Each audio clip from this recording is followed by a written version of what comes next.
Oke, selamat siang teman-teman.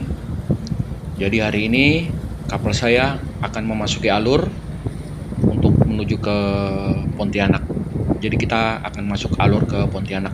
Jika kita pertama datang di Pontianak, kalau yang masih baru pertama kali atau perdana baru datang di Pontianak atau di OB Pontianak, lebih bagus pada waktu datang cari di peta itu adalah bui pengenal. Begitu dikeker siang hari atau malam ada bui pengenal, langsung berlabuh di area bui pengenal, yaitu kurang lebih 1 mil dari bui pengenal, yaitu pintu masuk alur ke Pontianak. Jadi kalau datang berlabuh di bui pengenal itu harus usahakan kapal berlabuh di sebelah kanan depan, jangan di sebelah kiri depan dari bui Pontianak, karena di daerah itu dilarang untuk berlabuh. Jadi kalau datang berlabuh di depan tanda pengenal atau bui pengenal, di bagian depan dari bui pengenal dengan jarak kurang lebih 1 mil, silakan berlabuh di situ. Nah, kalau kita sudah selesai berlabuh, kita melapor ke Kepanduan Jungkat di channel 12 atau 16 VHF. Kita laporkan nama kapal, terus draft muka belakang atau draft maksimal berapa.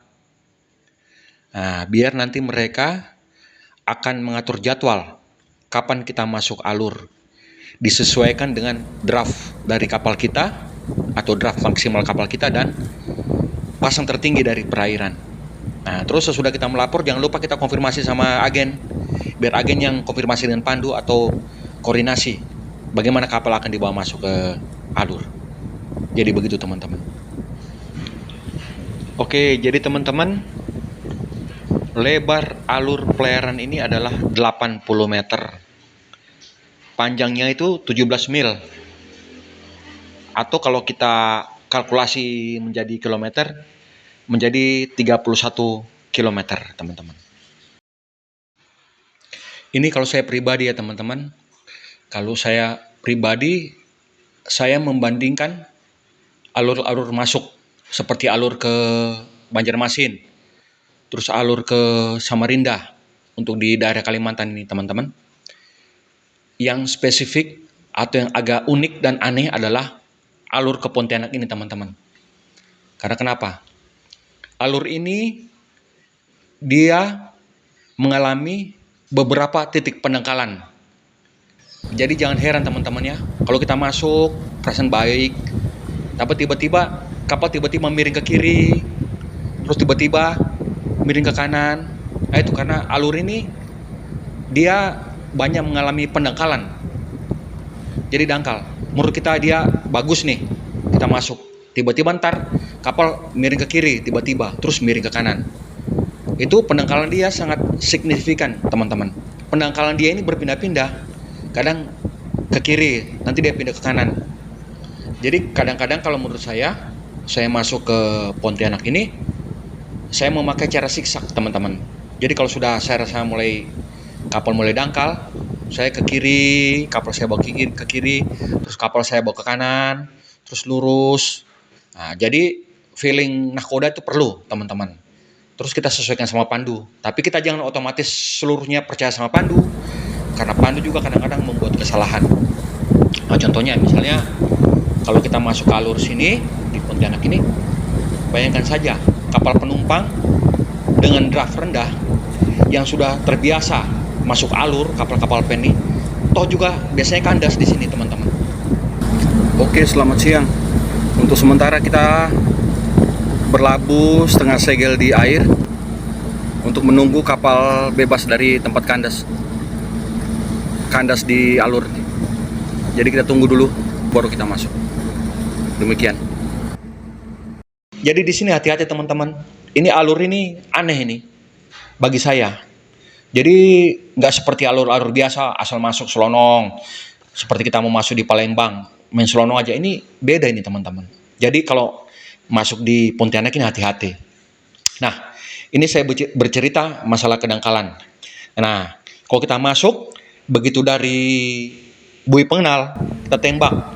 Kita akan melewati bui 1, terus bui 2. Sesudah bui 2, menuju bui 3, hati-hati. Di situ ada pendangkalan. Jadi upayakan kapal tidak terlalu mepet ke buoy 3. Nah, kalau di situ kalau bisa mesinnya maju penuh. Ada penangkalan kan, untuk stepnya masuk, sikat ter buoy 3. Yang paling parah itu nanti di buoy 4. Buoy 4 di situ dia alurnya sangat sempit dan kecil.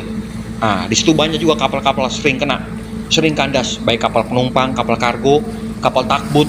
Wah, itu kalau sudah kandas di situ sangat repot. Jadi pelan-pelan aja masuk, pelan-pelan. Nah, nanti kalau dari buoy 3 ke buoy 4, di antara buoy 3 buoy 4 itu arus biasanya kencang. Kadang kapal dia bawa melintir. Kalau kapal yang lebarnya seperti 18, 20, itu kalau jurumudi tidak sigap, itu kapal bisa melintir, teman-teman. Malah dibawa ke kiri nanti bisa terus ke dangkalan, tambah kandas. Jadi hati-hati. Apaan itu juga kadang-kadang juga kelabakan di daerah situ. Jadi kita sebagai kapten atau perwira jaga harus hati-hati. Awasi kapal dan karakter kapal begitu masuk alur. Jadi selalu lihat pergerakan kapal, dia mau kemana, mau ke kiri atau ke kanan. Itu upayakan kapal tetap di poros alur masuk. Jangan sampai kapal keluar dari poros tersebut, karena itu berbahaya. Oke teman-teman, sekarang kita passing di buoy 5. Dan dari buoy 4 ke buoy 5 ini masih termasuk dangkalan. Kalau mulai aman sampai di buoy 6. Di buoy 6 itu sudah dekat ke kepanduan, di situ alurnya itu mulai lebar. Jadi alur sempitnya mulai hilang itu. Itu sudah masuk, kita alurnya sudah mulai lebar. Jadi kita sudah mulai aman lewat situ teman-teman. Oke, setelah melewati buoy 6, kita passing terus lewat buoy 7, buoy 8. Sesudah itu kita ketemu dengan kepanduan Jungkat. Nah, sudah daerah aman, kita lurus saja. Udah nggak usah terlalu stres lagi. Karena alur pelayaran sempit kita sudah lalui. Lurus saja terus, agak santai. Slow aja terus. Kita melewati beberapa tempat dock, terus melewati AKR, kita melewati Jeti Kons, lurus ya terus. Nah, terus nanti kita dapat Batu Layang. Nah, daerah Batu Layang itu kita hati-hati, itu ada kelokan. Jadi kita manuver pelan-pelan. Kalau masuk malam hati-hati. Kalau kita masuk siang kita bisa lihat di situ ada buoy pengenal di Batu Layang. Jadi buoy pengenalnya warna merah, kita taruh di sebelah kiri dan kita cikar ke kiri sedikit. Terus kita tengah-tengah, kita lurus ikut petunjuk. Sudah melewati daerah bahaya. Di situ ada bekas kapal kayu yang sudah tenggelam. Di situ masih nongol di daerah Batu Layang. Jadi bisa kelihatan. Gitu teman-teman. Jadi kita lurus saja terus masuk sampai di pelabuhan Pontianak. Oke teman-teman, jadi kapal saya sudah tiba di pelabuhan Pontianak. Jadi rencana kita mau berlabuh di depan. Jadi perlu diketahui kalau masuk alur Pontianak ini ya teman-teman. Jadi draft kapal itu jangan sembarang teman-teman. Yang penting pokoknya maksimal draft recommended dari saya itu 5,1 meter. Itu sudah draft tertinggi, sudah maksimal. Kalau kalian mau coba melebihi 5,1, hati-hati kalian di alur. Di muara itu hati-hati, kalian pasti bakal kandas.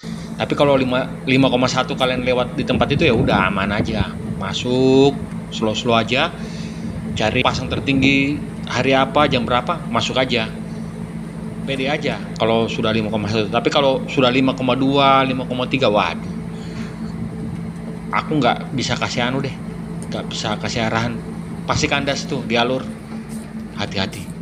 Oke, jadi begitu aja cerita saya tentang bagaimana kita masuk alur Pontianak ini. Oke, semoga jeripaya Anda sebagai pelaut bermanfaat bagi keluarga dan masyarakat. Semoga postingan saya ini bermanfaat. Terima kasih.